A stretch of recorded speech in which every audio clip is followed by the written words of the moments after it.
Hello viewers, good morning to all of you. তোমরা যারা বিদ্যাসাগর ইউনিভার্সিটির আন্ডারে ইউজি 4 সেমের স্টুডেন্ট আছো, তোমরা জানো তোমাদের 2024-এর এই শিক্ষাবর্ষের যে পরীক্ষার রুটিন, এটা কালকেই রাত্রেবেলা পাবলিশ হয়েছে। তো তোমরা জানো তোমাদের পরীক্ষা 20 তারিখ থেকে শুরু হচ্ছে। তো সেই মতো সবাই প্রিপারেশান নাও, ঠিক আছে? আর আজকের আমার এই ভিডিও করার বিষয়বস্তু হচ্ছে, তোমরা থাম্বনেল দেখে বুঝতেই পারছো যে তোমাদের আবোল তাবোলের কিছু সিলেক্টেড পোয়েমস আছে। ওখান থেকে একটা পোয়েম রয়েছে, আ ম্যারেজ ইজ অ্যানাউন্সড, অর্থাৎ বাংলায় যেটি সৎপাত্র নামে তোমরা পড়েছো কেউ কেউ। তো ওখানেই কিছু শর্ট প্রশ্ন ভাবলাম তোমাদের সামনে আজকে আলোচনা করার জন্যে আজকের এই ভিডিওর শেষ অবধি থেকেও আশা করি তোমরা বুঝতে পারবে। আর আমি এখান থেকে প্রশ্নগুলো এমনই রেখেছি, কোনো জায়গা বাদ দেয়নি, তাই যেই পোর্শন থেকে প্রশ্ন দেবে, শর্ট প্রশ্ন যদি দেয়, সেই পোর্শন থেকে তোমরা লিখতে পারবে। ঠিক আছে, চলো ভিডিওটি শুরু করা যাক।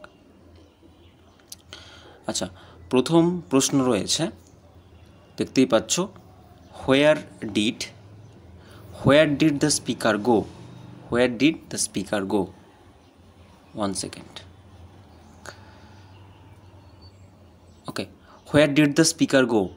The speaker went to Posta. তোমরা জানো, শুনতে পেলাম পোস্তা গিয়ে, তাহলে যে স্পিকার, যে ন্যারেট করছিলেন, তিনি পোস্তা গিয়েছিলেন। How is Gangaram as a student?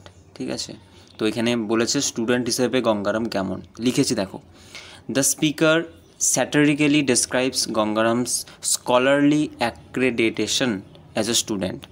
তাহলে এই যে এখানকার স্পিকার আছেন, তিনি গঙ্গারামের যে শিক্ষাটা, সেটাকে ডেসক্রাইব করছেন একটা ভাবে স্যাটারিক্যালি প্রেজেন্ট করছেন। We must admire his patience. তা অবশ্য আমাদেরকে তো একটা জিনিস স্বীকার করতে হবে, তার যে ধৈর্য, অধ্যবসায়। Because he tried full 19 times to get his junior school certificate. তাহলে সে কবার ট্রাই করেছে? সে হচ্ছে ফুল 19 টাইম, 19 বার ট্রাই করেছে তার ওই ম্যাট্রিকটা পাস করতে, তাই না? মানে জুনিয়র স্কুল সার্টিফিকেটটা পাওয়ার জন্য। তাহলে এইটাই লিখলেই হবে। নেক্সট বলেছে, why did Gangaram's brother go to prison in the poem? তো আমরা জানতে পারি যে গঙ্গারামের এক ভাইকে জেলে পাঠানো হয়েছিল, জেলে যেতে হয়েছিল। কোন কারণে? দেখো লিখেছি, Gangaram's brother was imprisoned for illegally manufacturing fake bank notes. তাহলে সে কী করতো? তার একটা ভাই হচ্ছে ব্যাঙ্ক নোটস, মানে টাকার ফেক বানাতো, জালি টাকা তৈরি করতো। তো সে এই একটা ইললিগাল কাজের সাথে যুক্ত ছিল বলে কিন্তু তার যে ব্রাদারকে ইমপ্রিজেন্ট করা হয়েছিল। ওকে, তো যদি এটা দেয় তোমরা করবে। নেক্সট বলেছে younger brother. What does Gangaram's youngest brother, এটা ইয়ঙ্গার নয়, এটা ইয়ংগেস্ট হবে, youngest brother do in the poem. তাহলে গঙ্গারামের যে ইয়ংগেস্ট ব্রাদার কী করতো কি এই পোয়েমে? তোমরা জানো Gangaram's youngest brother plays a set of drums, tabla বাজাতো। কোথায়? যাত্রা দলে। তাহলে অ্যাট দ্য মিউজিক হল, যাত্রা দলে। কিসের জন্যে? For a small amount of money, পয়সার জন্যে। ঠিক আছে, তো দেখো এগুলো আপাতত এইগুলো ফার্স্ট পেজ থেকে, এইবারে সেকেন্ড পেজে চলো। ওকে, আচ্ছা, সেকেন্ড পেজে দেখো, হাউ ডাজ গঙ্গারামস লুক? গঙ্গারামের যে লুক কেমন ছিল?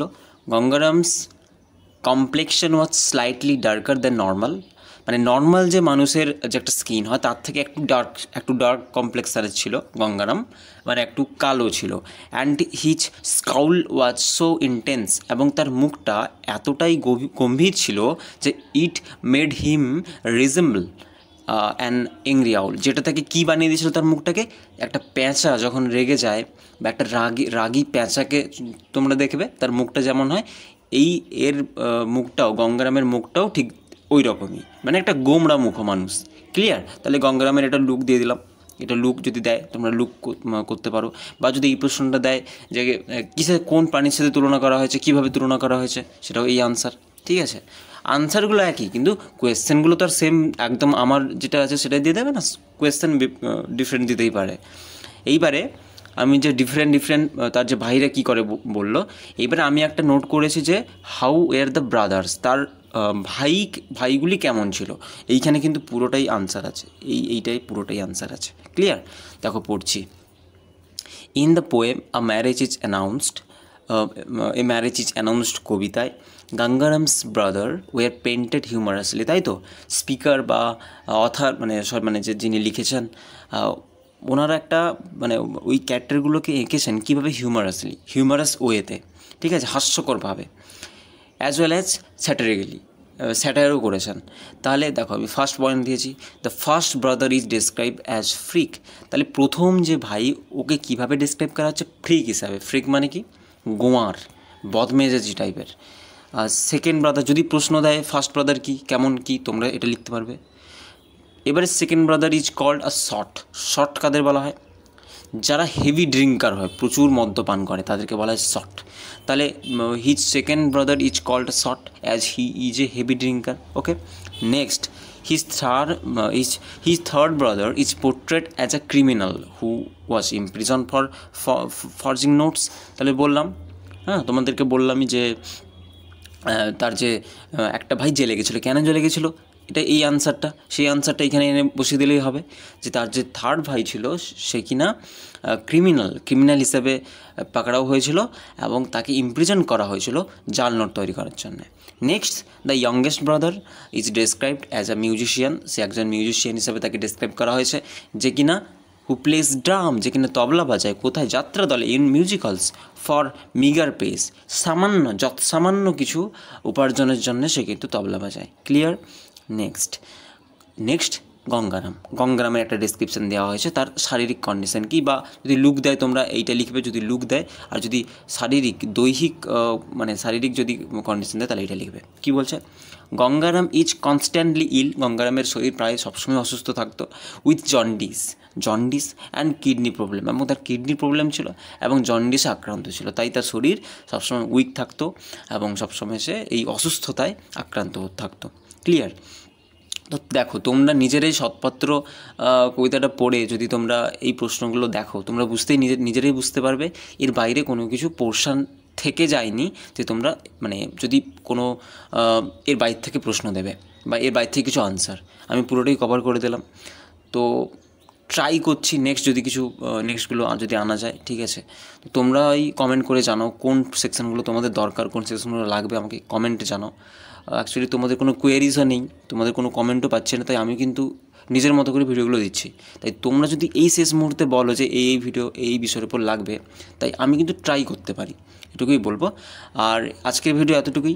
যদি আজকের ভিডিওটি হেল্পফুল মনে হয় তো একটা লাইক করো অবশ্যই, সাবস্ক্রাইব করে যারা নতুন আছো চ্যানেলের পাশে থেকো আমার, এবং বন্ধুদের মধ্যে শেয়ার করো, এবং এইগুলো তোমরা খাতায় সুন্দর করে তুলে নাও, তোমাদের জন্য খুব হেল্পফুল হবে। এর বাইরে কিন্তু আসবে না, যদি এখান থেকে প্রশ্ন আসে এগুলোই আসবে, এবং এগুলো স্ট্যান্ডার্ড আনসার, তোমরা এগুলোই লিখলেই হবে, একদম সিম্পল স্ট্রেট ফরওয়ার্ড আনসার। ওকে, সো এতটুকুই। আর যারা নতুন আমার চ্যানেল ভিজিট করছো, আমি UG 4th সেমের প্লেলিস্ট তোমরা ভিজিট করতে পারো, ওখানে সব আপলোড করা আছে, পরপর তোমরা অনেক কিছু পেয়ে যাবে, লাস্ট মিনিট সাজেশন দেওয়া আছে, 2 মার্কস কি দেওয়া আছে, কোত্থেকে কী করবে সব দেওয়া আছে, তো ওইগুলো ধীরে সুস্থে একটু পড়ে নাও। ওকে, সো দেখা হচ্ছে নেক্সট ভিডিওতে। আবারও বলছি, তোমাদের কোয়েরিজগুলো আমাকে জানাতে থাকো, put down in comment section. Okay, next ভিডিওতে দেখা হচ্ছে। সবাই খুব ভালো থেকো, আর কন্টিনিউয়াস প্রসেসে পড়াশোনা শুরু করো, এগোতে থাকো ধীরে ধীরে সবাই। একদম শেষ মুহূর্তে কিছু হয়নি, কিছু না হলেও ধীরে সুস্থে করো, যে টাইম টেবিল ভাগ করে এটা যেটা হবে যাতে সলিড হয়। এত হবে না, কারো 2 মার্কস হচ্ছে না, ছেড়ে দাও, 5 আর 10-এ ভালো করো, সামারি ভালো করে জেনে নাও, ব্যাস। বেশি 2 মার্কসে ফোকাস দিতে গিয়ে 5-10-এ এখন যদি গড়বড় হয়েছে তাহলে সমস্যা হয়ে যাবে। যেটা হচ্ছে না বাদ দাও, বাট যেটা হবে সেইগুলোকে একটু ঝালাই করো। ওকে, সো এতটাই, দেখা হচ্ছে নেক্সট ভিডিওতে। ততক্ষণে যেন সবাই খুব ভালো থেকো। Till then, tata and good bye.